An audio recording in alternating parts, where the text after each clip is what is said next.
1:30. 1:30.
Welcome back to another episode of Sip the Tally Films. I'm your host, Coach Evans, and I have a special guest with me today. My the student has become the master. The young Padawan has now grown up to be a grown Jedi. He is now the Jedi Master. Now has the Anakin like powers, but he gonna use them for good in this draft universe.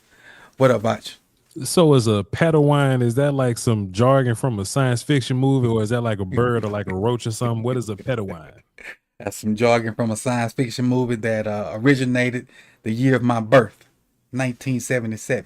I thought that was a mud waltz or something. You know, I didn't know what a Padawan was. But hey, man, appreciate you, man. Thanks for having me, man. You know, it's a draft tomorrow. You know what I'm saying? So let's get this work in. The people need it.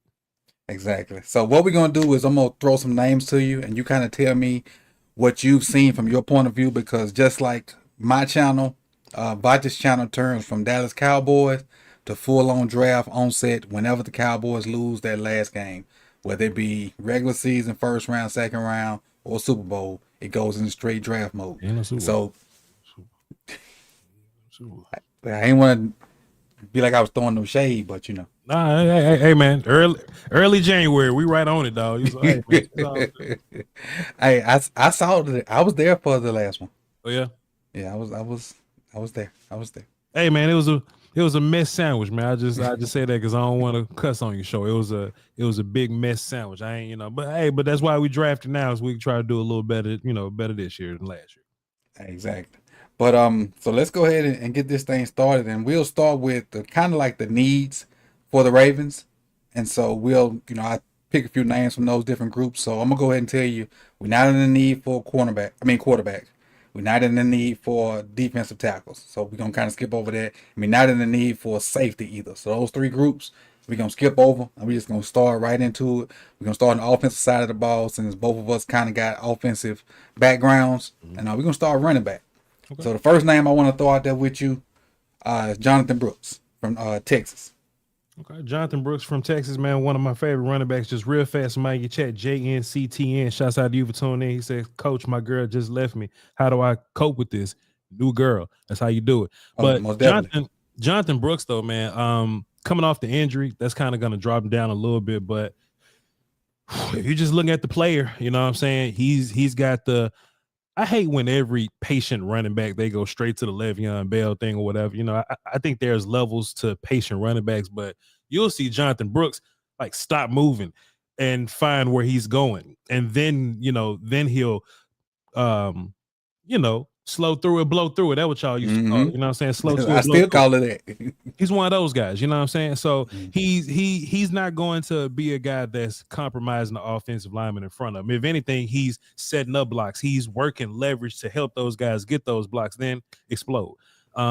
Big plays in the passing game. Big plays in the passing game. And you'll look at him and you wouldn't think that he's a running back that got the super blazy, speed or whatever, but his blaze is kind of coming 30-yard spurts. Like once he blazes that 30 yards, like kind of catch him from behind if you want to, but inside that 30 yards though, he gets up and goes, and he's just fantastic finding the grass and finding the space. And he's not one of these blind vision guys that's always trying to bounce it to the outside. Like if it's safe in A gap, you're just gonna see him pressing A gap and getting his 3 yards and then move on and just move on to the next play. And when it's time to explode or go another 30 yards or break off a big play, that's when he does it, man. But catching the football, he's gonna make a lot of money just catching the football. Great hands, like I said, open space, right? And not just running the swings, but running the Texases and all that, like running all those running back routes. So, just line them up outside, man. Sometimes the full running back route tree. The full running back tree, 100%. Sometimes they line them up outside just to kind of motion them and bring them back in the backfield. Sometimes they push him back outside to the wide, and they just let him do what he do out there, man. Fantastic weapon. I'm assuming he's going to be like a 3rd round pick, but if he didn't get injured, he'd probably be like in that tier of 2nd round running backs like that, Breece Hall type guys, those Kenneth Walker type guys. That's fantastic that you get in the 2nd round. I love him to death. My personal favorite in the running back group is Trey Benson.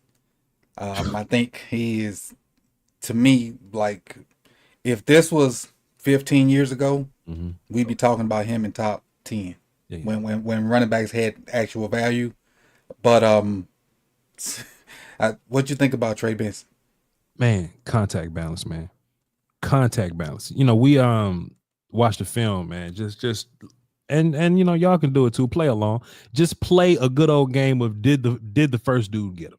Just play a game of did the first dude get him, And 9 times out of 10, maybe 7 times out of 10, that's a 70. That's passing or whatever, right? But the first dude don't get him, coach. You don't get him. Whether he's using quickness to make that dude miss, whether he's running past somebody. But what I love the most, man, you just can't arm tackle that dude, man. Ain't no way you arm tackling that guy. And, just by the way of how run game works, it's a lot of bodies flying around, It's a lot of offensive linemen running in directions. It's a lot of D linemen slanting back to gaps. There's a lot of linebackers scraping.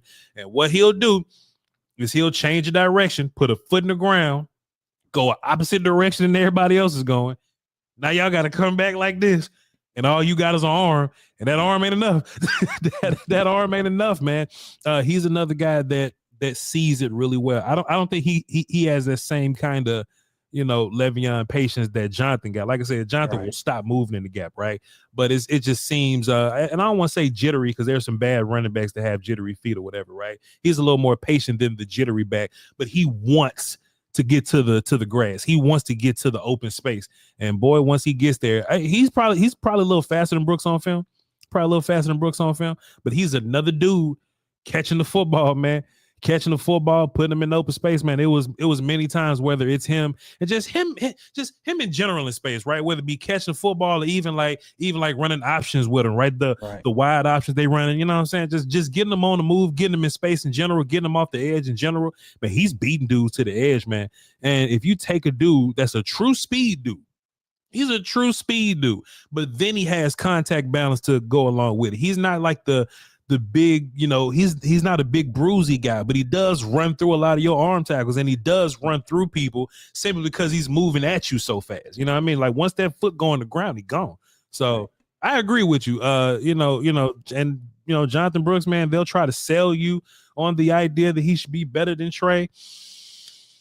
I like Jonathan Brooks too, man, but Trey cold, man. Trey is cold, and you being a Miami fan, it's probably taking you a lot to say that, man. But that dude cold, man. And just I think a lot of these, media pundits, the draft Illuminati or whatever, they'll try to tell you that this running back class is bad, and they'll try to tell you that no running back should go in the first 2 rounds. I'm taking Trey Benson in the 2nd round because he ain't gonna be there in the 3rd when it, whatever pick you got. If you the Ravens, he's not gonna be there for you in the 3rd, man. So you would have to take him in the 2nd. But I think once he gets on the field, he'd be worth that 2nd. It's like they're gonna wait till the first pick of the 3rd round. Be like, okay, is it okay to pick running backs now? They gonna start coming off the back. They gonna play chicken. They gonna go back to back to back to back. These dudes can play, man. Yeah, and then 2 other guys, and I think they're on the lower end, and Bucky Irvin and Isaac Guerendo from it's Louisville, if I'm not mistaken. Out of those 2 guys, which one you think is better and why? I like Guerendo. I think he does the dirty work a little better. if you watch Bucky and you see him not want to block nobody, I bet that probably makes you sick. I know how you get down. But hey, Bucky's a little fast, but he ain't like the fastest guy. You know what I'm saying? He's kind of quick, but he ain't the quickest dude in the world. You know what I'm saying? He's a good solid back. You know what I'm saying? Catch football, whatever. But I like complete backs, man. I like runners. I like catchers. I like blockers, and blockers is 33% of it. 66 is not passing. You know what I'm saying? So Isaac. Think about Isaac, man. He played at Wisconsin last year. Didn't get a whole bunch of reps there because it's Wisconsin. They breed run game there, and they got a dude there that's already top guy over there. So he just did the whole Louisville thing. And even Louisville, you rarely see a bunch of double digit carry games. You know what I'm saying? So I'm just it takes you a while to find the film and really figure out who he is. But he's a dude that got size. And he runs fast when he's in open space. Now, how he gets to that open space, that's between him, his running back coaches, and his offense coordinator. But he gets to the open space. He runs fast for a big dude. He can move for a 225-pound guy. And he's another dude that's like north and southy, but he's fast north and southy. So he puts his head down and he thumps people a little bit. So Bucky will probably get drafted first. But I like Isaac a little bit more. Isaac Guerrero, yeah, I kind of like him a little bit more. Just by way of, if I'm calling plays, I would use him differently than how Louisville's using him. And something that we can say about all the running backs in this year's class is like shotgun runs when they don't need to be shotgun running. It just kind of make me sick a little bit. But if I'm calling plays, I know exactly how to use Isaac, and that's running him at people. And if the first two dudes can't get him, he about to be gone. Because he does have that burst on the end. So I'm taking Isaac, but the league will probably take Bucky first. Did you know that Benson and Dylan from Washington were both from Vicksburg, or from the Vicksburg area? Get out of here. Yeah, Trey Benson and the Dylan running back from Washington, both of them from the South. Jeez. Play. If I'm not mistaken, they played together in high school. I always had a thought, man, and if more talent stays in Mississippi would be kind of regarded like the Floridas, Californias, and Texases or whatever. It's always talent coming out of Mississippi. And I remember when Mississippi talent stayed in Mississippi. I just remember that, but I guess we're long past those days now. But it is what it is, whatever. Right. All right. Moving on to the highly contested wide receiver position. There's plenty of so there are a few names I'm gonna throw out there to you, and because we in the Ravens flock feel like we need one more playmaker, but we're trying to combat that with the needs of the O-line too. Yeah. So and here's the situation. The run on the really good tackles are probably going to be gone by the time 30 comes. Yeah. So then you're stuck with the conundrum. Do you pick a second tier tackle or O-lineman, or do you get one of that bottom of the first tier ring wide receivers? That's the conundrum we probably gonna be in Thursday. So I'm gonna throw these names out there, and some of these guys may be there at 30, other guys may be in the second round, but just since I was talking receivers, I just kind of grouped them all together. The first name is A.D. Mitchell. Let me just say this first of all about your situation and the Ravens and all that. When people say that this offensive line class is deep, or let's just say tackle is important to differentiate. This tackle class ain't deep. It's thick. Pause. Like the first 25 or so picks, tackle is ridiculous. Depends on where Jordan Morgan goes. Well, I think Jordan Morgan is the last of the gangsters here. Mm-hmm. Whenever he goes, that's when tackle starts to dive off a little bit. Just by way of how the world is, wide receivers getting better and better every single year is going to be the best wide receiver class that's come out in the past, whatever. Offensive line is so needy. It's really price of the brick goes up, whatever you want to charge for, because offensive line is so needy, right? Yep. It's tough to get it. If you mess around and get 5 guys, it's crazy. It's tough.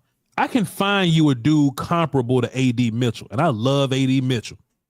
But I can find you somebody you'll be happy with in second and third this year at wide receiver. Offensive tackle ain't gonna be no run on, ain't gonna be no second wave of offensive tackles you feel real good about. Nah. It's about 6. It's about 8 of them at the top. It's plenty. Maybe 10. I'm saying just tackles, not guys that Yeah, they move around and guard center or whatever. Just straight up, I play tackle. He gonna be a tackle. It's yeah, about 10, 11 of those guys, yeah, not the tweeners. yeah. Man, you don't want to be rolling dice with Patrick Paul from Houston, man. You don't want to be rolling the dice on that character. Dominic Pune is a cool player, but Matt Goncalves from BC, Pittsburgh. Pittsburgh. Don't get me started on the BC kid. Manu Ginobili, Jim. Don't get me started on that character. You don't want to be shooting dice in the bathroom with offensive line, man. It's not the sexy pick. It's not pretty. And I know Ravens fans don't want to hear nothing, including don't get receiver right here. I understand. But I look at the Lions for inspiration, coach. And they just kept spending picks on their offensive line. They had Decker. They'll go get Sewell, who's supposed to be a transcendent tackle. They just stay at right. Ragnow at center. And they'll just go and fill in the guard spots or whatever. But they did what they have to do in the trenches, coach. So they could be pretty and draft low value picks, running back, tight end, linebacker. They drafted those picks early, but all those dudes contributed for them last year. They can afford to be pretty because they fixed their offensive line, coach. Yeah, they got one house. Yeah, for sure. Yeah. So man, Patrick Paul he's not gonna give you the luxury. You know what I'm saying? The kid from Yale, I like him. Kieran Amagadijia, I like him, but man, you just played at Yale, bro. Right. Man, Pittsburgh trying to kill you, and you just played the Dartmouth and Morgan State kids. You know what I'm saying? So I don't want to roll dice on that. And didn't just straight demolish them. Right. So if it's me, and you just asking me, man, I think where y'all drafting it, I think Kingsley Sewell-Mattea, BYU. I think that's like your last hope is like the early tackles. And look, he's rough around the edges too, but like I said, once they're gone, they're gone. Yeah. If you really since you mentioned Kingsley, go ahead, because he's on one. I have four tackles that I was going to ask you about, and he is one of them. So you can go there. Kingsley's a big boy, athlete. All the island boys this year, you know what I'm saying? I know the Samoans, but don't call them Tongans because they'll get mad, or the Hawaiians, but don't call them, you know what I'm saying? But the Polynesian island boys, right? They are big, they are strong, and they are athletic. Some of them are a little more polished than others. Kingsley Sewell-Mattea, great raw. And we still saying it wrong. Sua-Matia. There you go. That's closer to it, but that's close enough. But I ain't got time. Right. I ain't got time for the last A and the I to be said. So he got 6 A's and I's at the end. I ain't got time. But his athleticism, I think he's a little more polished than some of these other tackles that I would put in the rough around the edges category. And he does have a baseline of what good offensive line play looks like. Clean up his hands, clean up his feet. Teach him how to play offensive line a little more. Some people just don't know how to play offensive line just yet. They know I'm moving people around, but they don't know the flash the hands. You know what I'm saying? Let you defeat my hands, quickly bring my hands back up. They don't know you're crossing back inside, boom, pound the post foot back inside, high hand, low hand stuff, like the technique black belt stuff that Jordan Morgan's really good at, right? Mm-hmm. Or that Penn State Olu Fashiono, right? Like those black belt dudes. You have to get people to see that on film to even understand that, hey, you can do this at offensive line. You know what I'm saying? I think Kingsley Sewell-Mattea is a good first round pick. Is A.D. Mitchell a better player than Kingsley Sewell-Mattea? Sure. Is Lab McConkey a better player than Kingsley Sewell-Mattea? Sure. Is Troy Franklin maybe not? But what I'm saying is, what I'm saying is, get your offensive lineman now. All right. He don't turn 22 to January. Kingsley? Yep. Young player. Plenty of room to grow. Get Kingsley now. And then now you can look at wide receiver. You can sit back and chill, really, because these names going to fly off the board. All right, Keon Coleman. All right, Xavier Legette. All right, Ricky Pearsall. All right, Jermaine Burton. You looking at my paper? I just know this class. All right, Jalen Polk. These dudes are studs, man. So you can really wait till the second round, third round, in my opinion, and you can find somebody that can really step in day one and play for you. This ain't like a who is your man's Prochet? This ain't like. All right, come on now. And I love too soon. Too soon. I Too love soon. Prochet coming out, man. I was a Too big fan of soon. his. But coach, these dudes like wide receiver different nowadays. We have to adapt to what wide receiver is nowadays, right? We have to readjust how we evaluate. So, Tez Walker gonna walk in ready day one and play for somebody. He may not be your number one, but he can play some reps for you. Xavier Worthy got a role. Jalen McMillan got a role. So, man, you can wait till the second round. I don't recommend Ravens waiting to the third round because y'all really want to do, y'all are, contenders and y'all don't want to, project and all that. Second round, get your receiver, get Kingsley in the first round, you'll be all right. We're in a window. Yeah. Now, Guyton, Coleman, Patrick Paul. We already kind of threw Patrick Paul off the bridge. So between Guyton and Coleman, if you had to choose between those two, what you think? Brendan Coleman? Tyler Guyton and Brandon Coleman, yes. Man, part of me want to just be like anybody with Guyton, man. Part of me would, but I ain't gonna do him like that though. I think Tyler Guyton, his upside would make me rank him higher than Brendan Coleman. Brendan Coleman has some solid tackle tape. His 2022 tape, I wasn't the biggest fan of it, but it was some cool tackle tape. I think he's going to be a better interior player. I think he's a center personally, but man, don't ask me Tyler Guyton questions, man. You know where I'm at with Tyler Guyton, man. Don't be disrespectful. You know where I'm at with Tyler Guyton. Look, notice when we having this conversation, I fully expect Tyler Guyton to be on the board for y'all. He should be. He should be. I say I heard he might be coming off at 24, maybe. He coming on the board at 24. Look, yo, coach, I had to ask. Yo, look, I'm not that old Vash from 10 years ago. I ask, man. I say, hey, man, ask somebody that asked 3 other people and tell me if they like Tyler like that. They ain't like that. They like Kingsley and Tyler in y'all's spot, but not in 24. It's allegedly they ain't fooling with him, and that made me feel a little better. But Tyler Guyton not ready to play no offensive line today, man. He's not. Not yet. Maybe in 2 years, but not yet. Hey man, people trying to win Super Bowls and not get fired, man. We ain't got time for your project. It's just that, coach. I just think knowing offensive line matters so much. You can. It's not like you can take a running back and look, running back has its own nuances also. Linebacker has its own nuances also, but some positions you can pick up a little bit quicker than others, man. One, there's the idea. Even if you big and strong, you not in your man body yet.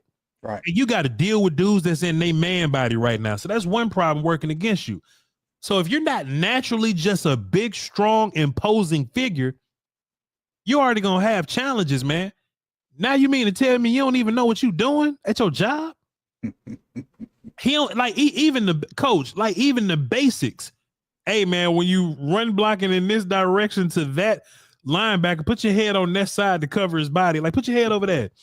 Oh, if you down blocking, push pull, you want to keep him on this side because the pull and the running back going that way. So just it's the small stuff, coach. It's don't cross your feet when you pass blocking. Don't drop your post foot when you pass blocking. It's the small stuff. Hey, don't just leave your hands out. Keep your hands in your holster. Don't just leave them out. They'll grab those. Hey, why your hands so far down? It's hard to punch when your hands so far down. The hand's still in your holster. Still in the holster sometimes. You know what I'm saying? You done had 3 kick steps, hands still in the holster. Coach, let me tell you something. I played ball for a little bit, coached ball for a little bit. You know these things, right? People laugh when I say this. Chicken wing is a real football term. Yep. People think I'm being funny when I say chicken winging. Man, Vash, they ain't no real football term. And I know real coaches that'll put chicken wing on paper. Hey man, don't be out here chicken winging, bro. Try and block like this. He doing this, he doing this, and he doing this. Bro, you in the pros, dog. You've played offensive tackle at Oklahoma at least for 365 days. I don't want to hear nobody call Mims inexperienced or rough around the edges and Tyler Guyton out here chicken winging people. Man, stop playing, dog. And y'all go see. That's what you wanted to do. You want me to come on here and bash this little boy before the biggest day of his life. Before the biggest day of his life. But man, he out here chicken winging, coach. And TJ Watt just over there. Myles Garrett just over there. You know what I'm saying? Trey Hendrickson, man, y'all probably got the most dangerous defensive end ops in the whole league. We do. We do. And he chicken winging that right tackle where damn TJ Watt like to line up at. They put Miles anywhere. Yeah, Miles. You like to do Michael? Yeah. They'll line it all over the place. Man, look, when I'm seeing Tyler Guy, hey, get him. But coach, this is what they're gonna sell you. And look, and look, let me say something nice about him. He's got some of the best movement I've ever seen in my life. Mm-hmm. As just evaluating offensive line, I can see what his movement is ridiculous. His kick sets are ridiculous. Him running to the block. He don't execute the block all the time, but getting to the block. Mm-hmm. He may not take the right angle. Great feet as far as his movement of his feet. He's not a lumberer. Incredibly light feet, incredibly swift feet, board drill and all that. But man, you can't chicken wing Myles Garrett. Man, I don't know. I don't think Tyler Guyton. You'll be on quarterback 4 like Cleveland was last year. Look, man, I don't think Tyler Guyton necessarily can't be saved. Patrick Paul can't be saved. I think Tyler got hope. You know what I'm saying? I just don't think Patrick Paul's a good football player at all. I think his body won't allow him to be a good football player. I think Tyler can be a good football player. You just need some time, man. You just need time in a roster spot. Go ahead. Pat 6'8", ain't it? Yeah, man, like 6'8", stupid long arms, man. It's gonna be so, and he stands straight up. The first thing they teach you in O-line school, any football school, really, is you can't be standing straight up. And people get up under his chest and them arms long, he be missing. And Chad, look, man, if you got long arms, it take a long time to reset those arms. You know what I'm saying? That's why, they don't always just go to the longest arm guy. They say, hey, man, we like you right around 34. They like you at 34 because 36 is some nonsense. You know what I'm saying? That's kind of the one of the few lit negatives I saw about Alt too. Yeah, because he's so tall, he kind of have a leans a little bit. He leans. Yeah. Yeah, and get grabbed and kind of slung around. And with that slender body, he kind of go flailing sometimes. But then the next 19 plays, he perfect. Yeah, whooping people, black belt stuff. Man, Patrick Paul. Here we go. Patrick Paul is 6'7" and 4/8. So that's like a half, just doing the math. So it's like 6 rounding out, 6'7" and a half. 331, 36 and a fourth inch, 36 and a fourth. And I'm on the internet looking at Jordan Morgan advocating for his 32. You know what I'm saying? And Patrick Paul out here with 36, 86-inch wingspan. Man, go fight or something. Go be a UFC fighter, man. You can't bend your knees and play no offensive line like that. What can he do with my guy Chop coming off the edge at that low center of gravity? Man, look, Coach, I ain't never seen a 3-point stand. You know how when they line up pre-snap, they knee be on the ground? They just be waiting. And then Chop put his hand in the ground like, when he gonna get up? Chop don't get up. Chop keep that knee on the ground. If anybody understand leverage and low man win, Chop don't never stay. Look, Chop may run past the quarterback after he beat you. Chop may run down the middle of you.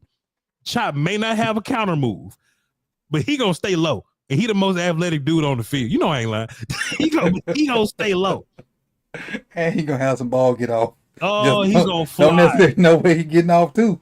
I don't know I don't know what to do with Chop Robinson. He run right down the middle of people, but he just feels counter moves. He just feels recovery. I was thinking, man, just put him in Mike and let him blitz people from Mike. You know what I'm saying? I don't know what to do with him, but Chop running down the middle of Patrick Paul, right? Hysterical. Got some guards real quick. Take your time, man. We're taking time. We chilling. Christian Hayes and Troy Banatu. Fatu, yeah. Now you mentioned Jordan Morgan a minute ago, so I won't ask you to go there again. Yeah. But those two guys that I really like, and I sent you a picture of my rankings in the DM the other day. Mm-hmm. Troy is like my second or third best offensive lineman in this class. Yeah. I really like his agility and the way he can get out in space and do different things, and the fact that he can play every position up there too. Unlike another guy I'm gonna ask you about in a minute. Yeah. But what you think about Christian and Christian being a smaller school guy, about those two guys? I first saw Hayes at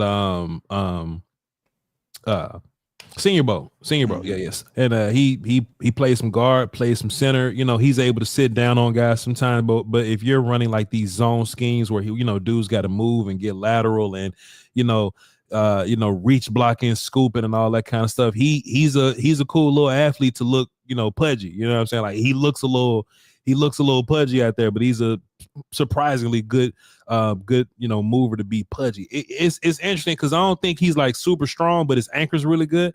So in my mind, like he has lower body strength, but maybe like his upper body ain't all that great. I don't know.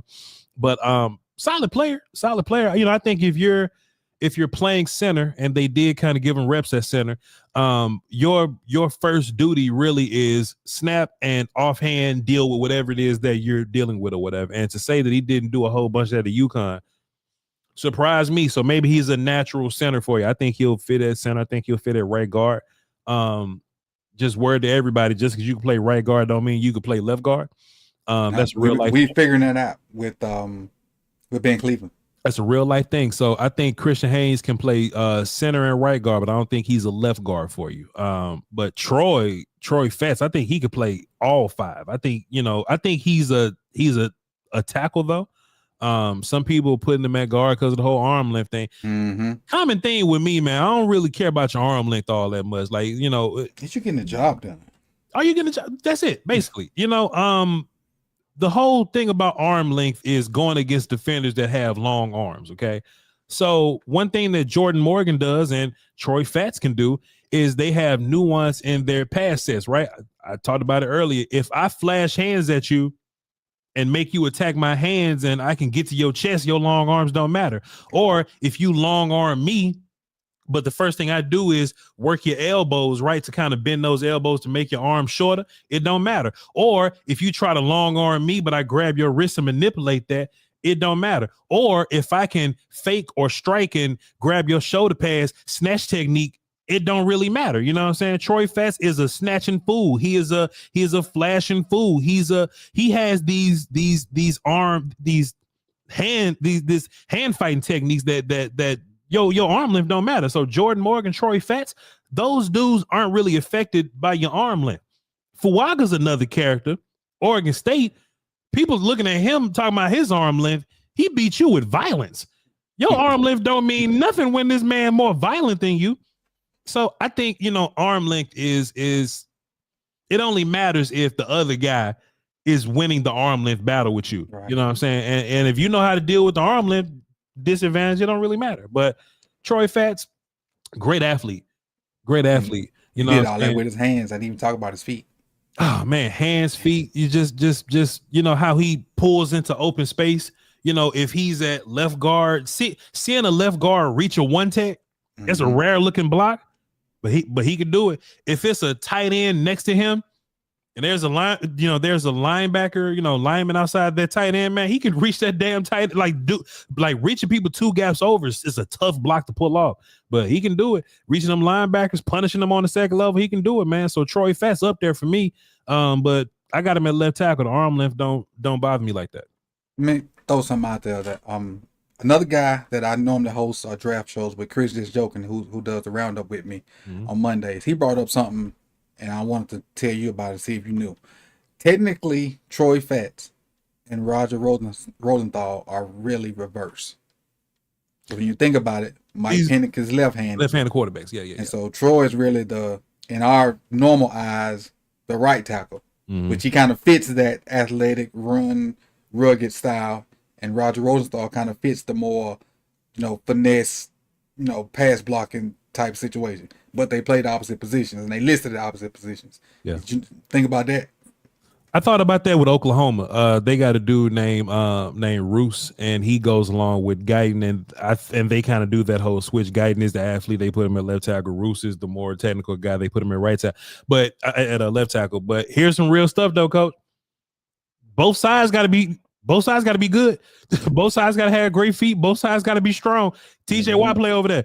Miles gonna go over there. You know what I'm saying? Trey Hendrickson plays over there. So this don't exist anymore. So back in old school football, Coach, when the offense was right-handed, you know what I'm saying? And my tight end is on the strong side, and right. My fullback's gonna come all over here. Like, you know what I'm saying? Like, yeah, in old football, it works like that. You know, your backside player can afford to be a little less athletic. Why? Because 80% of the time the play going that way. Sure. Modern offense don't work like that no more. Modern defenses don't make the adjustment to you anymore. So both of your guys, they got to be some gangsters. They got to be equally good. So I don't really buy into the, you know, oh well, he's a left tackle because of this, he's a right tackle because of this. You either good on the left side or you good on the right side. Just because you could do things on the left don't mean you could do it on the right. Sneaky conversation about this, because some people think that guards are bad tackles or that centers are bad guards. Centers got to be ambidextrous.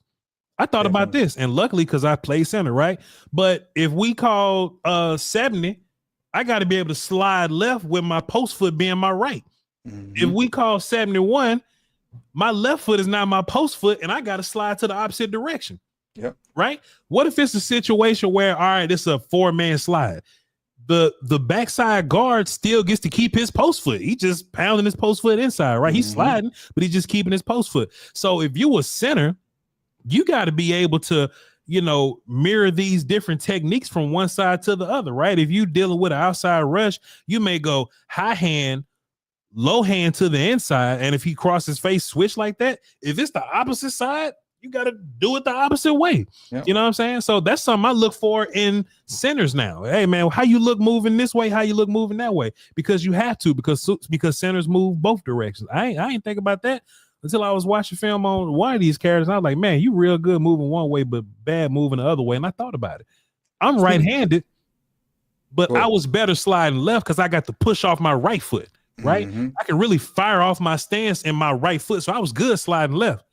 Even though I was right-handed, sliding to my right was a little tough because my left side wasn't as strong. But I could deal with power more to my right side once you got into me. But I didn't travel that well. Since you're going down memory lane, please. Those few off snaps, which way do you have to slide? Because it was the same way every time. That's fair. That's fair. It was going to my right, wasn't it? Yep. Yeah, going to my right. Yep. When you had to step with the good side. Yep.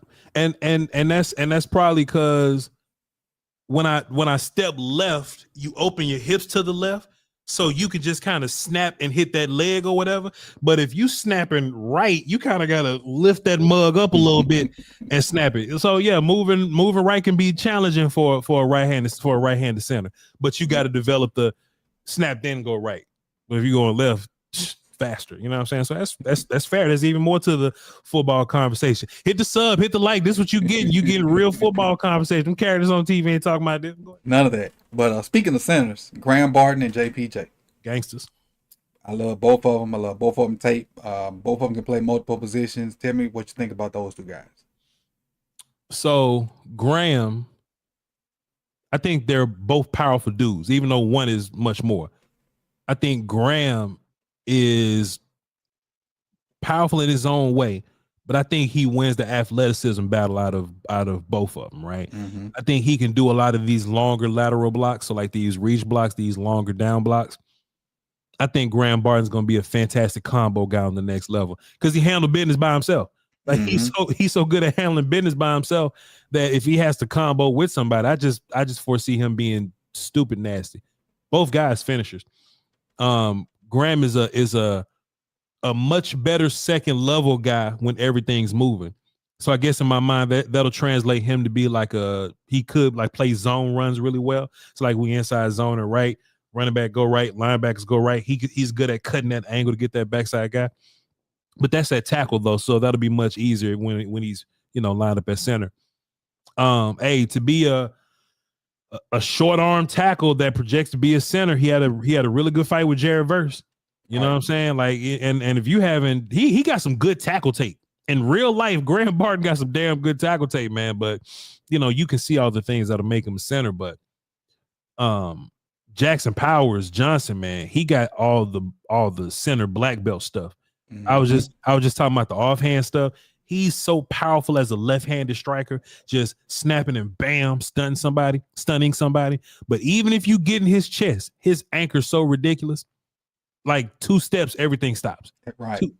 You might get 2 hops out of it. You You might might. get two. You might get, and you got to be dangerous to get 2 slow hops out of them. That he get them 2 slow hops. Man, look, the first time watching Graham, I didn't like him at first because I'm such a technical center guy.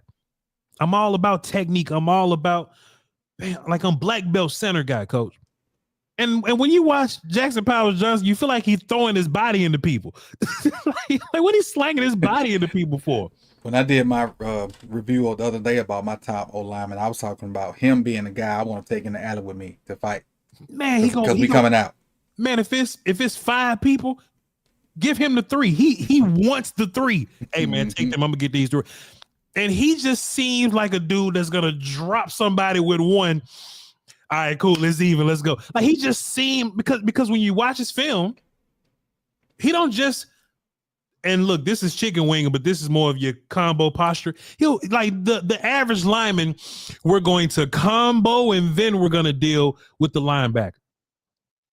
When you watch him combo, it looked like move, bam, slamming somebody, bam, and hey, here's your pancake guard that you didn't earn, right guard.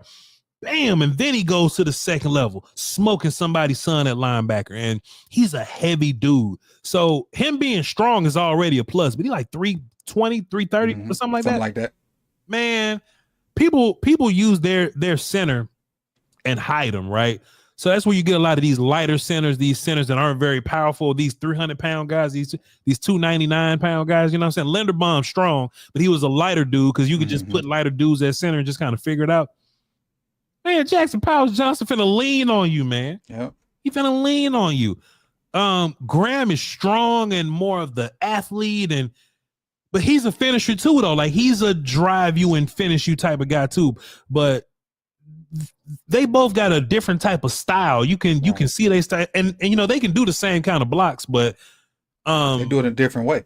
If anything, Graham is a lot more controlled. He's a lot more in pace of like he paces really well. Even though he is a finisher, I'm not calling him finesse by no means, but he is in control. Jackson wants to just wipe the whole D line out if he can. If he can, he'll do it. You know what I'm saying? Violence, but I love them both, man. Tags and touching for them dudes.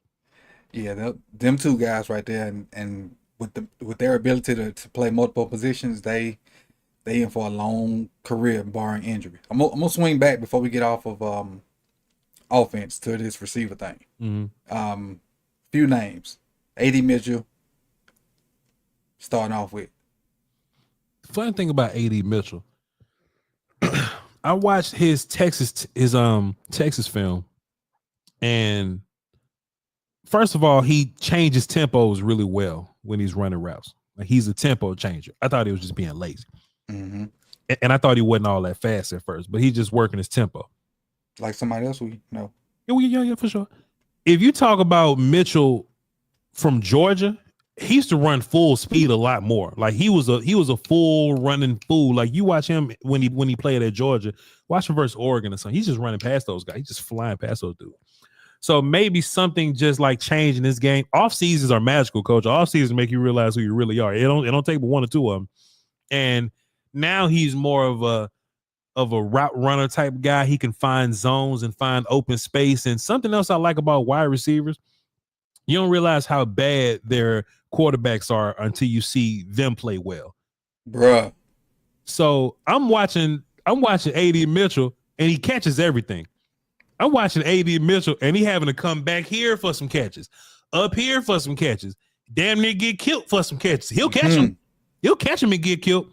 He had to jump over, snatch the football over somebody for some catch. And I'm like, man, Quinn Ewers trash. Meanwhile, what's the name had a hell of a spring game. Arch had a hell of a spring. Arch threw for 3 touchdowns and 300 yards in what, 2 quarters? Hey man, Quinn Ewers got a private jet NIL. Quinn better not get hurt. Quinn better not get hurt. But man, Quinn threw some weird passes at AD, but all he did was catch him. AD caught all of them. You know what I'm saying? And I kind of like the idea of working yourself open, changing the tempo of your routes or whatever, because that's some next level stuff. You know what I'm saying? But if he can do it right now, then cool. I like AD. He's like a first round type of guy to me, like a late first round type of guy. But just by way of this class, though, like it's so many dudes, what I think is going to happen is they're going to look at AD Mitchell and be like, all right, you can get AD Mitchell here, but I can get this dude in a second. So let me go another position. So I think wide receiver is kind of naturally going to, fall a little bit, but I don't think he gets no further than 35, 38 or nothing like that. All right. Speaking of bad quarterback play, Keon Coleman, and being in the Seminole verse, I didn't realize how bad the QB play was until I went back and watched tape on Keon Coleman. George Travis and looking at like the pundits were talking about his contested catch numbers and stuff like that. And like some of these balls, Keon shouldn't even jumped at. Yep. Or stuck a hand out for, because that's what's killing his numbers. These, it was like me trying to throw to him at this height, this weight, and this age. Yeah. Yeah. Man, but you know what? That's just the difference between college football and like pros or whatever. Like we've acclimated our minds to pro football, and when we watch these quarterbacks, the first thing that we think of is how would they do in the pros, and and we're just long gone from the I acknowledge you as a good college football quarterback. Taj Boyd was one of them. You know what I'm saying? Mm-hmm. You just a stud in college, my boy. Shots out to you. EJ Manuel should have been there. You know what I mean? Just some of these, just some of these guys shouldn't be getting this far. Mm-hmm. Jordan Travis, watching Keon Coleman have to jump all over the place, reach backwards, fall and slip, and just and look, you look at Keon's game log, and there'll be some games where Keon only get 2 catches. He only get 4, 5 catches, and I would wonder why. Because Jordan missing them. Jordan now Johnny get all the benefit because he got the catch radius. So if it's high, Johnny straight. If it's wide, Johnny straight. If it's too far ahead, Johnny straight. If it's behind him, Johnny got some drops too, but at least he can put his hands on him. You know what I'm saying? But I'm not worried about Keon's production. I'm not worried about his 40 time. I'm man. Look, film is king, man. Film is king for me. So I watch a dude that's way more athletic than his testing or whatever, tells me. I see a dude that's a yak guy, great NFL body, contested catches, like you said, jumping over people, like you said, 50-50 ball guy in the red zone, like you said.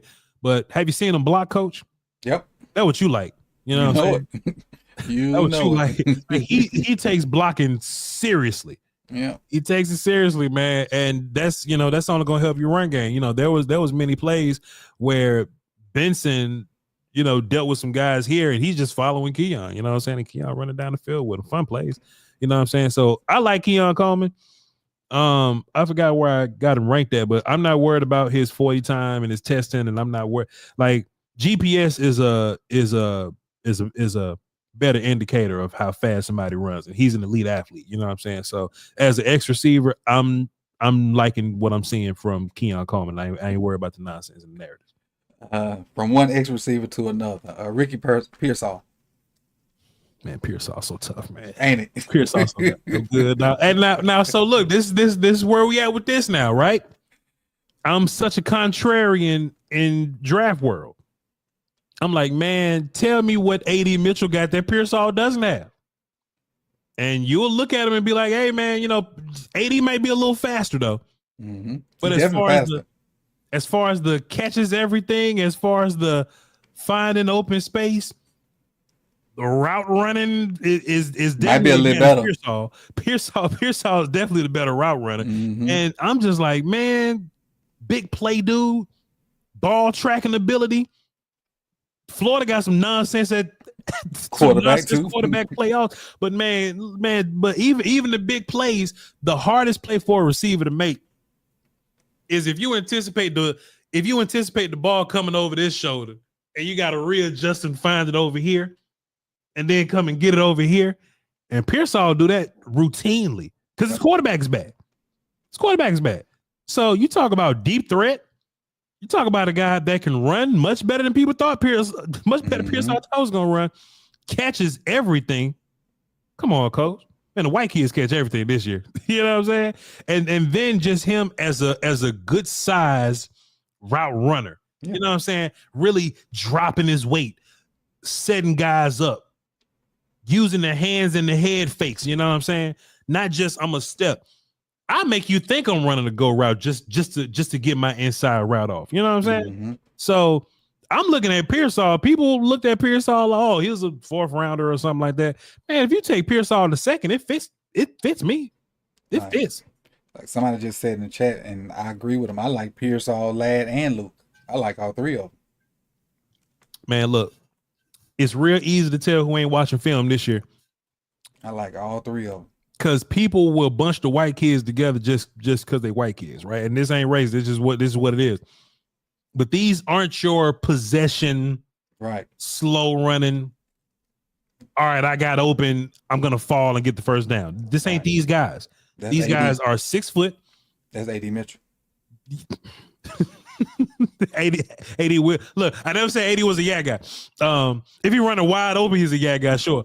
But Ladd McConkey a yak guy. Mm-hmm. Pearsall a yak guy. Yep. You know what I'm saying? At least, you know what I'm saying? And they run routes, they catch everything, and they 6 foot plus, man. These aren't little bit. This ain't like Danny Woodhead and them. You know what I'm saying? This ain't those guys, man. These are actually, I look at Pearsall and Ladd McConkey, they're closer to they're closer to Doug Baldwin type characters. They're closer to some people call Ladd like a you know, Antonio Brown and all that. I thought that was a bit much because Antonio Brown's the GOAT. Why we gotta go straight to Antonio Brown? But these dudes remind you of some of your favorite receivers, and I think it'll be foolish to write them off because they're the white kids. So Ladd is like my wide receiver 4, and Pearsall is in my top 8 or something. You know what I'm saying? So them dudes tough, man. They can play. Oh, y'all silly. So got 2 more I'm gonna talk about. So these 2 names are heavy in the Ravens flock. They're saying they should be one of the guys we pick. This first name at 30, the second name will be at 62, which is that's the 2nd round pick. First name is Xavier Worthy. Second pick is Xavier Legette. What you think about both of those guys? And I personally think Legette's skill set, I think he'll be okay, but I don't think he's going to be as good as a lot of people think, because I don't think that bullying that he does on the college level will translate to the NFL, because he's going to deal with bigger, faster, stronger guys. Now, it worked at South Carolina, but that's just my personal opinion on Legette. But Worthy and Legette. I think both of them are going to be more 3rd round guys, honestly. I take that back though, coach, because teams suck at drafting, right? Teams are really bad at this, and teams will look at Xavier Worthy's 40 time and just kind of throw him up there. Xavier runs fast, and we know he runs fast. And I don't want to put him in like the Jalen Reagor category or the Henry Ruggs category, because I think he's slightly better than those dudes. Xavier Worthy is 160 pounds though. He is 160 pounds though. To where Leggett is opposite. He's 230 or something like that or whatever. Something like that, yeah. He rocked up. But both those dudes are like 3rd round guys though. You know, I think if you take Xavier Worthy early, it's going, like, if you take him in the 1st round, it's going to be 31 teams going, whew, not my team. You know what I'm saying? And look, I'm not saying that to say that Xavier Worthy is a bad player.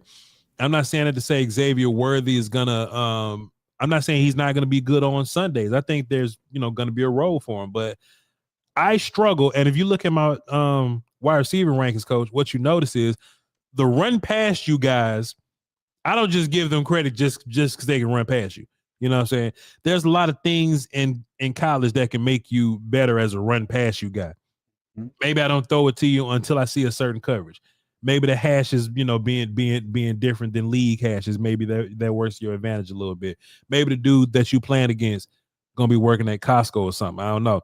But it's different advantages to run past you guys. It's harder to run past people in the league. You know what I'm saying? Even if you look at, Tyreek Hill is fast, but he's explosive. Right. Explosive is different from fast. You know what I'm saying? Don't make me break it down because I'm a fat ex offensive lineman. You know what I'm saying? But ask somebody fast, because somebody fast, broke that down to me one time, right? But ask somebody fast the difference between fast and explosive, and they'll tell you it's different. And Xavier Worthy is fast guy. I do think Xavier Worthy can do things like catch the ball away from his, he can catch the ball away from his body. I think he can, make coverages change a little bit because he is run fast guy. but they're not gonna give you all that same cushion that you got at Texas. Like just because you like they can run too, they can run too, and you know you're gonna go into this game and they're going to acknowledge you as a run fast guy, and they know how to deal with run fast guys in the league.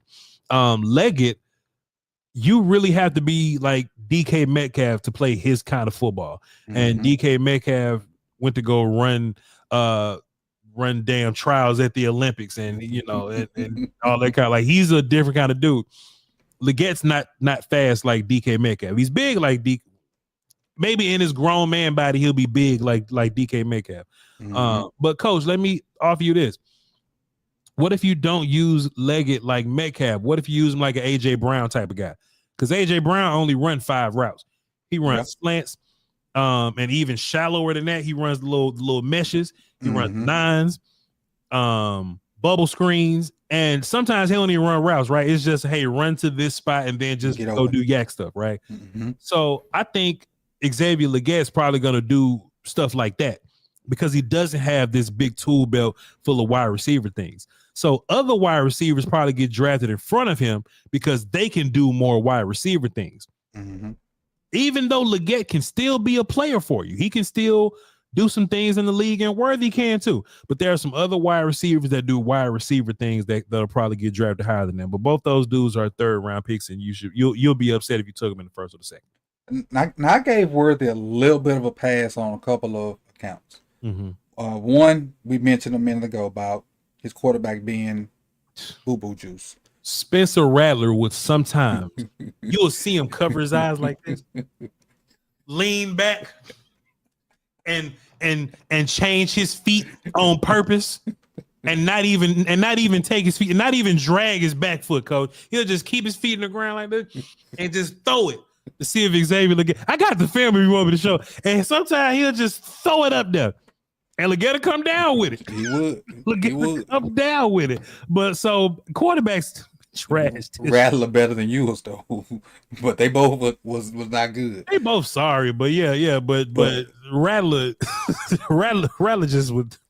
Worthy didn't get used like a receiver. Worthy got used like a H, like he was a running back at first, and they made him play slot. Yeah, they did a lot of bubbles, a lot of stuff around the line of scrimmage. Yeah, and this kid can actually change direction and do receiver type stuff. Yep. Without slowing down. Yep. So I think that his usage and the stuff that he was allowed to put on tape is going to hurt his draft stock. But I think he's going to be a lot better once he gets into the league and show that he can actually run routes, because I think he can on a few little things that I peeped out when he was allowed to do that. Yeah. But if we just talking about who you are now, then you're a 3rd round pick right now. You know what I'm saying? Now, once you get to the league, you can be as great as you want to be. But everything I just said about a coach making Xavier Worthy better, they can make Jalen Polk better, or Jalen McMillan better, or Ladd McConkey better. So that's what slide to the other side of the ball. But before we go, there's this kid named Javon Baker. What you think about him? Javon Baker? Cowboy fans know Jalen Tolbert played at South Alabama two years ago, 3 years ago, or whatever. But Javon Baker got some gangster plays, man. Got some gangster plays, dog. Like, you see him making plays over the middle, tough plays over the middle. You see him making tough plays deep, jumping over people, physical with the football. Not the best blocker in the world, but he's willing. You know what I'm saying? I wouldn't call him a route runner, but I wouldn't call him a bad one neither. You know what I'm saying? I wouldn't call him a bad one either, but he's kind of rough around the edges at it. You can kind of teach him how to do it. And honestly, I don't think he's the most athletic as far as like his running, or like, of course he can leap and jump and scrap and fight, but man, he's just one of those dudes that's just like a football player. You know what I'm saying? Like, he's a ball player, and he knows how to beat DBs. You know what I'm saying? He just knows how to get open. He knows where the zones are. He understands how your leverage works and all that. He's a fun, solid player. Just another dude. That's a top, 3rd round guy, day 3, day 2 guy, something like that. So I just let you know, man, it's so many dudes in this class. Some dudes we ain't even mentioned, man. You look at Malachi, you look at Jacob Cowan, you look at all these different dudes, man. You go down the list. Washington from Virginia, man. It's so many wide receivers, which is why you can't take wide receiver in the first round. You can't take wide receiver. You can. I ain't saying you can't, but man, look, take something else you need right now. Take this other player that's going to help you right now and get one of these thousands of receivers down the board, man, because they'll be there. Yeah. Edge. You mentioned this guy. I was watching your video today. You mentioned this guy, and I was glad you did because I wondered if you knew about him. Austin Booker. Yeah. What'd you think about him? Austin Booker's strange, ain't he? Ain't he? Because if you look at him, you like would think he's like Scottie Pippen. Yeah. He long. You would think he's one of these slim, bursty, bendy dudes, but he plays edge like a 3-tech at 230 pounds or something like that. If that. But you talk about he know how to win though. He know how to win. He know how to work his pass rush moves. He don't look like a weak. He don't look like a not strong player. Right. It looks like he can hold up at the line of scrimmage, point of attack. Works outside the reach blocks. Like he knows how to play ball. He just the conversation is, converting him to the pro level, right? Right. So yeah, he can do this in Kansas, in which that's Kansas. Shouts out to you doing this at Kansas. That's Big 12. They throwing the ball anyway. Yeah. But he play like a 3-tech, and he's getting sacks. He's producing. He's making plays. So, hey man, I can't hate on Austin Booker. I just got to see how it looks, on the next level. But right. I like him right now though. The Robinson boys, Chop and Darius. Total opposites of each other. Chop Robinson is a run down the middle of you all-star. I don't do well with edges that run down the middle of people, So for my listeners, is that a good thing or a bad thing? Run down the middle of you.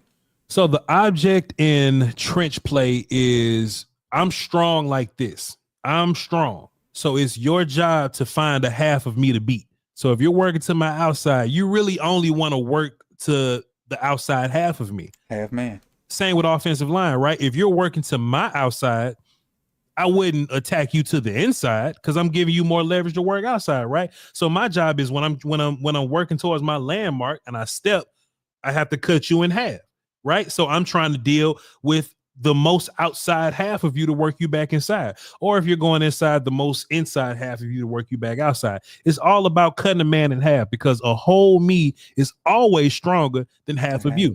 Yep. So when I look at these edges, I know coaches coach you to cut these mans in half, right? Like I know what coaches are teaching you. So when I see a man run down the middle of somebody, your coach ain't teach you that. Nobody ever told you to run down the middle of somebody. There's an edge, Jonah Ellis from Utah. He ain't but 230 pounds. Nobody tell him to run down the middle of nobody, but he keep doing it. All tape long. Keep doing it. Best ball get off in the draft though, coach. Jonah Ellis gets off the football, but he runs down the middle of people or he just runs past the quarterback. That's what it is. And then gets pie faced in the ground. It is what it is. Or gets pinballed until he get through. Right, basically. So I'm not a big Jonah Ellis fan, right? So Chop Robinson is a run down the middle of you all-star. So in my mind, the whole point of this is if I see an edge run down the middle of somebody, I'm assuming they're not good at their job. I'm assuming that they don't have a whole bunch of nuance, and I'm assuming that they haven't retained a whole bunch of coaching because that ain't what we teach you. So Chop, he runs down the middle of people, but he's so special that he recovers well. And he gets himself out of that trouble. You know what I'm saying? You can't just bull rush grown men every single down in college or in the league. Because 9 times out of 10, these offensive linemen bigger than you. Chop 240. You know what I mean? So whatever offensive lineman you run into, they're going to be 310, 320, and likely stronger than you. So if you run down the middle of Ronnie Stanley, I mean, good luck to you. You know what I'm saying? You just ran down him. You just blocked yourself, right? Mm-hmm. But Chop just knows how to run down the middle of you, but I'm going to shuck you. And he's strong enough to do it. Yeah. Or I'm going to run down the middle of you. I'm going to get blocked and I'm not going to like it. So then I'm going to just rush to the outside and be more athletic than you. There's no way Chop Robinson know what he's doing. So, I was just about to ask you that. You don't know what he's doing. Does it seem like he have a plan? No, you don't know what he's doing. He's just out there fighting and reacting. He fighting Yeah, every. I love his athleticism, his get off, his effort. I love everything about him, but he just don't seem like he got a plan. It's like, I bro, watched where you going? a real good film for you to watch. It's 2022 Ohio State. Paris Johnson and DeJuan Jones over there. I was right about DeJuan Jones, by the way. He lines up against Paris and DeJuan. That's two different type of pass blockers to deal with. So let's see how you deal with those dudes. He run down the middle of both. He run down the middle of both. But look though, and look, to be politically correct, right? Every coach, anybody that's ever played football, you got to do on the D line that's a little slow. I ain't saying Chop is that guy. Chop may be incredibly intelligent. I never heard him speak before. But I could just see a coach saying, Chop, stop running down the middle of him. Okay. Go back out there and do it again. We all know them D-linemen. We know them D linemen. No, we know the D-line coach. We know him. So well, it's gonna be a lot of explicitives that day. It's gonna be some cussing, some belt swinging. But Chop, unlike these other run down the middle of you all-stars, he'll get blocked, but he gets off the block. Mm-hmm. So I'm not the biggest fan of the high ceiling guy that needs a bunch of work. You know what I'm saying? I like the ready-made characters. They may have a little more improvement that they can make, but I like them fresh out the box, good to go. Chop Robinson can generate pressure because he's such an athlete. But you're going to watch him keep running down the middle of people until some coach takes him and go, stop doing that. Darius Robinson knows how to play defensive end. Yes. D-line, because D-line have been damn B-gap too. He was D-tackle last year. He has a black belt in D-line. The only time he running down the middle of you is to set you up to get him back outside.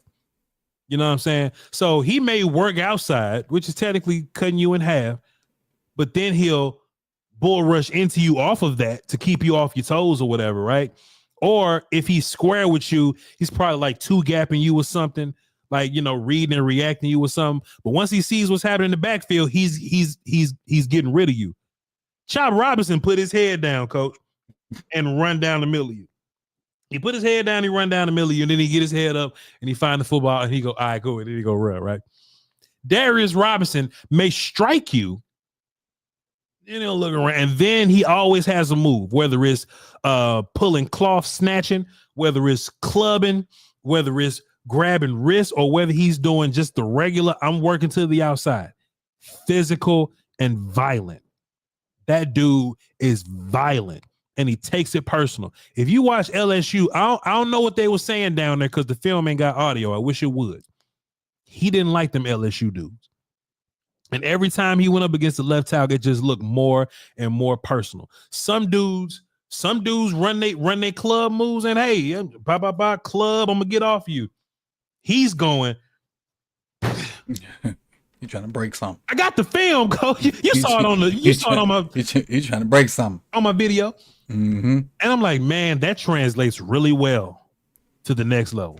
I think Darius Robinson going to be so good. I think somebody late first or early second going to draft him, but I think he's going to be so much better than whatever his draft pick is because he knows how to play football, and he's 280 right now. So off the peanut butter, he may be a bigger 280, like they know how to keep you the same weight but make you bigger. He might be a bigger 280, maybe 285 or something like that, but he's traditional defensive end. In this world where Michael Parsons is 230, you know what I'm saying? He is a traditional 280-pound defensive end, and he know exactly what he's doing. I love Darius Robinson. I struggle with Chop because he's hilarious, but I love Darius Robinson, man. Now, out of these two guys, which one you think is better? Marshawn Nealon and Braylon Trice? Braylon's another violent dude. Mm-hmm. And you see him playing with a lot of power. And you see him rushing with an actual plan sometimes. He ain't got a whole bunch of moves that he go through. They're all power moves. Mm-hmm. But he at least plans his power moves out. They stand him up a bunch at Washington. I don't think that's his game. He's definitely hand down guy for me. You know what I'm saying? Mm-hmm. Strong physical gave Jordan Morgan some fits. Braylon Trice is another run down the middle you got too, though. Now that I think about it, though. Braylon Trice got some run down the middle of you too, but he's a little different.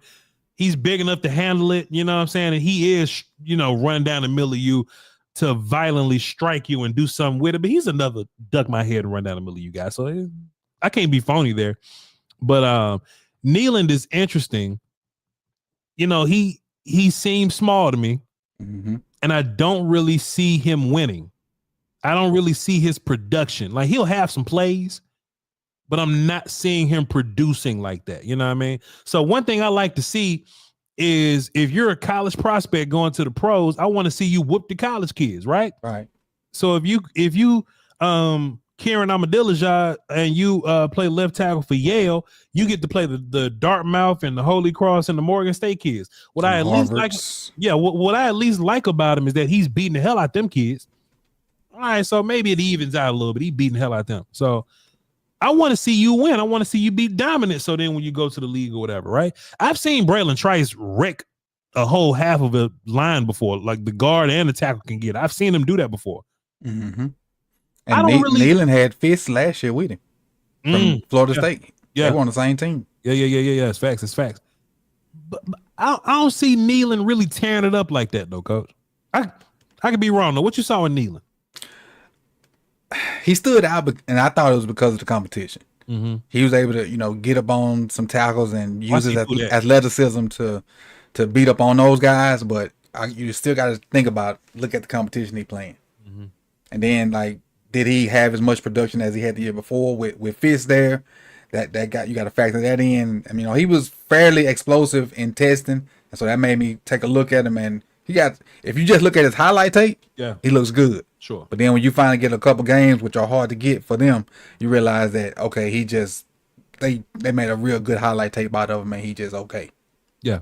He was one of the better athletes in that conference. Yeah. And one thing I hate is when somebody at the, Senior Bowl, and he up next, and Daniel Jeremiah go, oh, now this is Nealon. I really like Nealon. He's probably going to win this rep. And then he lose, and then they go, look at him doing good on this rep that he just got whooped. I hate when they lie on him live on TV, like my eyes don't work.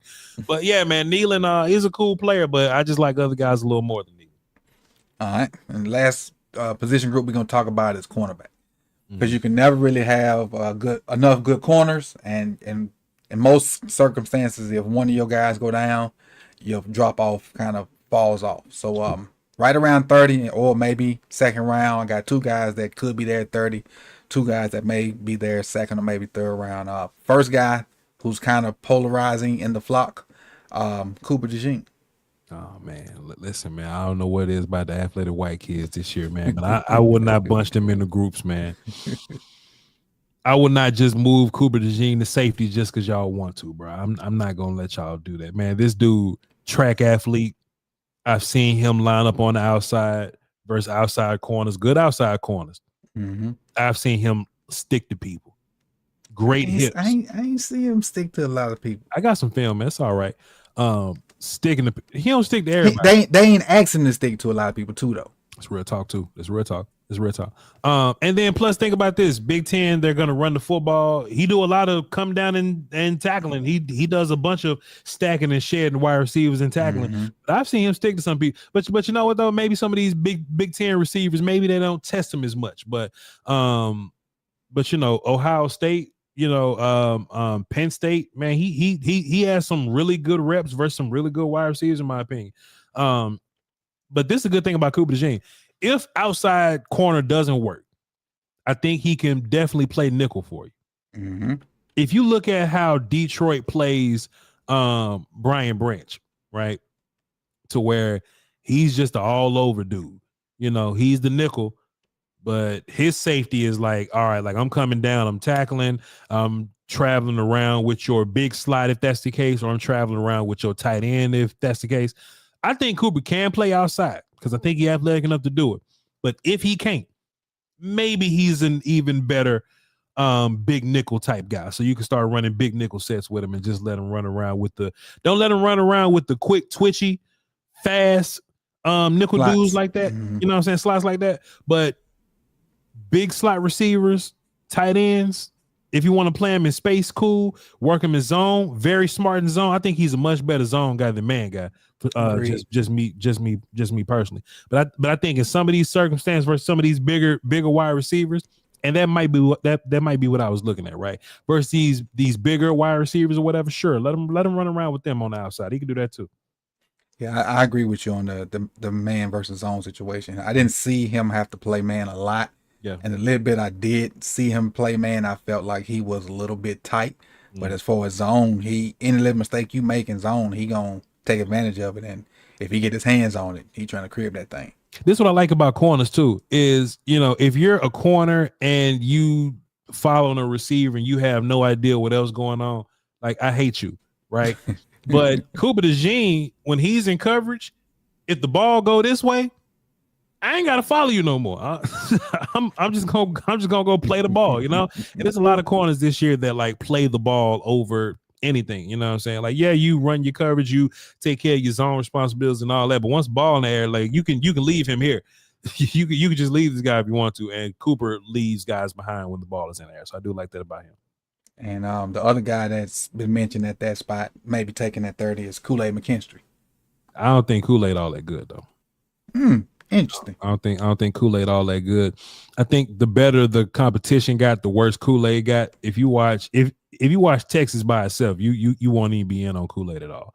But some of the South Carolinas or something like that, the Vanderbilts or Kentucky's or whatever. Like if you watch him do that, then cool. Now Kool-Aid is a they do the whole match thing down there or whatever, the whole match coverage or whatever. So he ends up playing air quote man is what I call it or whatever. And he's a cool air quote man guy, but I think just like I said, coach, the better the competition is, the kind of weirder he gets. So if y'all draft Kool-Aid at 30, that's tough, man.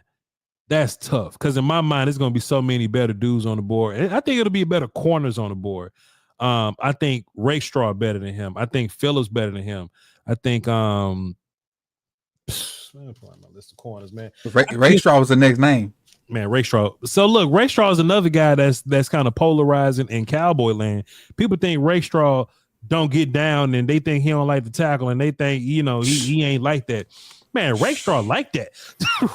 Ray Straw was the fire to that defense. Yeah. Ray Straw would come up and bang something and had a whole defense licked. He was the one that would get the defensive end in shape. Let me tell you what I was saying when I was watching Ray Straw. I was like, man, is he good or does he not like the Georgia kids? You know what I'm saying? He like, and that's honestly something you gotta think about too, because some of these Ohio State dudes would be real good versus Penn State, but they be trash everywhere else. Man, I was watching Ray Straw, man, and I was like, man, I don't know if he just don't like these dudes or does he do this to everybody. Ray Straw definitely did it to the Georgia kids a little more, but he's consistently, coming down, thumping people, physical on the line of scrimmage, jamming these dudes up, taking lunch money. And there's something he gonna have to work on, but he physical right at 10 yards, boy, right at 15 yards. Wherever you at, if he can get hands on you, he'll do it. But that's what coaching is for, right? So take that physicality and just kind of reel it in a little bit. As coaches, you would rather tell your guy, hey man, slow down a little bit, than to tell them, hey, I need more. You know what I'm saying? So you would rather tell him slow down a little bit. But Ray Straw, physical. I like him a lot more than Kool-Aid. And plus Ray Straw can line up inside and outside. I like that about him. The last corner I'm gonna mention is TJ Temple. He's another mixed bag. He's another guy that, some people up, some people down on him. But I like him as long as you're not putting too much dip on his chip. You know what I'm saying? I think, he can play some man. He plays the ball really well, some good size on him. And, at this point in the draft where you would get TJ Tampa, I think he's like a third round guy, right? I think he's, right around that area. So at this point, you're looking for somebody that got traits. You got that. If you're a team that likes size, you got that, some pretty good length on him, plays the football really well in the air, good. And I think he runs well enough where wide receivers just don't lose him. And if they do lose him, he recovers really well. You know what I'm saying? So, TJ Tampa, there's definitely some bad plays on him, but there's some really good film on him too. So I'm I'm a pretty good fan of his though. And I think with him, he's definitely more of a zone dude than man. Yeah. And we're gonna stay off the depth position of a safety back there. No, yeah, I don't even watch them like that. I don't like that. they basically a curse word in Voshland, safety. I don't But advocate for people watching highlight tapes because I think highlights don't tell the whole story. You know what I'm saying? Like you really need to know what the bad plays are. You need to know what they're doing, play in and play out. When I watch offensive line, defensive tackles, defensive ends, linebackers, I've even gotten to a point where I've evolved into my film watching. I can watch a wide receiver who's not getting the football and I can see a whole bunch in them. What Yep. do I do with these goofy free safeties on a 40-minute film video, coach? The film 40 minutes. And half of that is Run on plays. the end zone view. You know what I'm saying? So now I got to just watch you run to your zone where nobody's at. Or in college football, especially where teams getting rid of the ball quick. You just dropping. Oh, sir, you got to watch highlights for these damn safeties. You got to watch highlights for these dudes, man. They just boring. And if I had to pick up, I'd rather watch quarterbacks than watch safeties, man. If I could pick a position that I could just, hey man, can I just get the cheat code on this? Can I get the guide? Man, give me the guide for these goofy safeties, man. I'm not a fan of them, bro. And last question before I get you up out of here. We both kind of displayed our offensive line rankings over the weekend. Yours today and mine Friday, whenever it was. Mm-hmm. We had the same guy at number 1. Okay. Talise. Hey man, ask what. I was like, what makes him number 1 for you? Violence, man. Some things you just can't teach, man. And I look at it like Mario Kart. You know how I break it down to people, man. You got your heavy carts that ain't all that fast, but you can't bump into them. And then you got your fast carts that you know you bump into somebody, you fly out, but you faster than everybody else. Then you got your balanced Mario Karts that's in the middle. They're just balanced. Alt is your balance guy. He could do some run game stuff. He's good at it. Could use some work. He could do some passing game stuff. He's good at it. He's steady. Sometimes he get caught leaning, but he's steady. Olu, black belt pass game dude. All the hand fighting, all the fakes, all the leveraging, all the setups, all the secrets. He's pass game guy. Olu got much better as a run game dude, but I wouldn't call it his forte necessarily. The thing about Fuaga is physicality carries so much weight for me. And I ain't saying that Joe Alt's not a violent guy. Olu's not all that violent. Joe Alt has some violence to him. Talise Fuaga removes people from the film. You don't see him no more. And not just regular dudes, coach. I'm watching UCLA, right? And this dude's all up in UCLA. Yeah. Gabe Murphy, his twin brother Grayson, Liatu Latu, the linebacker Maurice Lefebvre. It's pros in that front 7. They even got the big boy that's down in there, the big heavy kid down there in B Gap or whatever. He ain't got no name, and he may come out next year. But he's there. Talking about, I know his number, but I don't know his name. 90 something. So whatever, whoever he is, you know who he is. Talise Fuaga took turns moving everybody. Coach, there's a term that I learned because I was this kind of center. It's called hat on hat guy. I wasn't very strong. I had good feet. I knew my assignments. I knew where to be at, and we run zone. If I get my hat on you, cat behind me make the read, we gone. That's it. There's a place and time for hat on hat guy. And don't get me wrong, Talise Fuaga can be hat on hat guy. But you know what he is most of the time? Ass whoop. Okay, look, there's a person in B gap, right? He's going to be in the other B gap by the time the play is over. That's Fuaga. So the way I look at Olu's pass blocking, that's how I look at Fuaga's run blocking. Fuaga's ridiculous run blocker.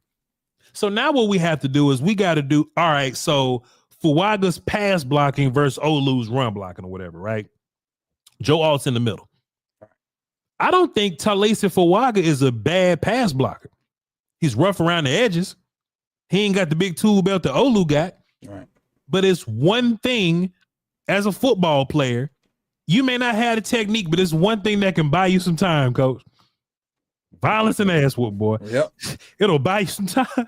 So look, you may not put the hands in the perfect place like Olu can, but there's a type of pass block called quick setting. And quick setting is when I don't go backwards. Quick setting is like a run block in the passing game. I just can't pass the line of scrimmage. And them hands come right now. Quickly. So what Fuaga does, and look, this ain't against scrubs, coach. Gabe Murphy is a 3rd round pick this year. Latu, top pick this year. Mm-hmm. Jonah Ellis died a horrible death, but he's a day 2 pick somewhere, day 3 pick maybe. Oregon got some dudes over there. Yep. Washington got some dudes over there. Trice, more guys. All them guys, man. Pac-12 was really stacked this year. Yeah. Probably their best football year in a long time. But man, you know, Muhammad Kamara and them. Yeah. Hey, you know what Tallahassee Fuaga consistently does to everybody? Hey, I may slide sometimes, but if sliding don't work and I'm realizing, hey, I'm losing the quick game with you. All right, cool. I'm trying to play my quick game now. Bam, yeah. I may go lateral now. I'm not going to go backwards. I'm going to go lateral and grab you. And once Fuaga grabs you, it's curtains. It turns into a run block, which he's really good at. It turns into a run block. One last thing that he does really well is you don't want to see this dude in open space. He understands the angles, and not only does he understand the angles, but he has the athleticism. No matter what angle your linebacker is, he cuts the damn defense in half because he can get to your linebacker easily. And then once he gets there, he's punishing your linebackers, or he's punishing your safeties, or he's punishing your corners. This dude on screens, getting in the open space, punishing them little kids, beautiful to see. What is it about the Islanders this year? Them man, Troy Fatts, Suamatiaea, yeah, Fuaga. It's another from Utah. Let me get his name for you. Long hair, probably gonna play a guard, but he plays with violence also. My man, Satoa Lauemie. Satoa Lauemie from Utah. But just another island boy, man. Just them dudes. And you know, I don't know if these are dudes that watch like Palomalu play, right? Because this might be past their time. But these are dudes that saw Sewell play. These are dudes that was in high school. What's called is his cousin. Kingsley. Yeah. Mm-hmm. So these are dudes. I hate when they ask a kid. They saw Munoz play. I hate when they ask these 20-year-olds. You know, they ask them about, hey, tell us about Deacon Jones. He's an inspiration to you. Shit, I can't tell you about Deacon Jones. You know what I'm saying? In real life, these college players are only watching dudes that's like 4 years older than them, right? So Panay Sewell may have been the man where they from, or when they was kids, they probably saw Mariota on TV with the flower chain. You know what I'm saying? But I don't know what they call it for real. I just call it the flower chain. But that's probably what they saw. A lay. The who that? Lay. Did somebody in the chat box say that? No, I think because I got one. I think I got one when I. Well, pardon me. You're well traveled, sir. You're fancy. You're well traveled. You know, you got the bid.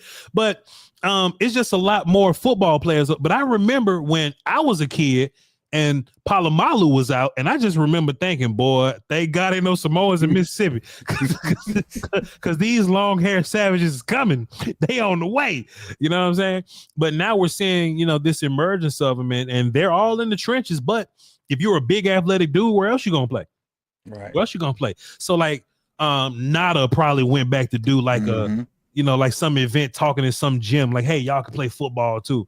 Go to the Pac-12, and they go to all the Pac-12 schools and they run fast. Yeah. And they hit people. They had this thing called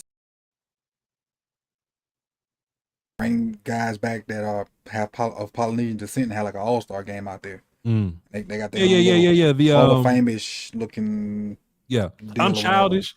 I'm childish because they use the word poly a lot. This is like the poly Olympics or whatever they call it, the poly whatever. I'm childish, so I take it somewhere else. But I have heard it where all the Polynesian kids come together. And look, they coming. The Polynesian quarterbacks, the Polynesian Puka and them. Puka, yep. Puka got them kids wanting to go out there and run routes, man. So yeah, they coming, man. The Island Boys coming. So, hey man, I appreciate you for coming through and doing this for me. For those that don't know where to find your content, let them know where to find it. Hey, Voch Lombardi, VOCHLOMBARDI. Y'all should be watching Coach's draft coverage, but after you done watching his draft coverage, come watch mine and follow me on Twitter. I'll be putting rankings up there, and on my YouTube, I'll be dropping film sessions and rankings throughout the week. So y'all tap in, man. Love y'all to pieces. Y'all probably not gonna rock with me in the regular season because I'm Cowboy guy, but off season, I'm for everybody. I am for the streets. So tap in with me. Most definitely, I appreciate my guy.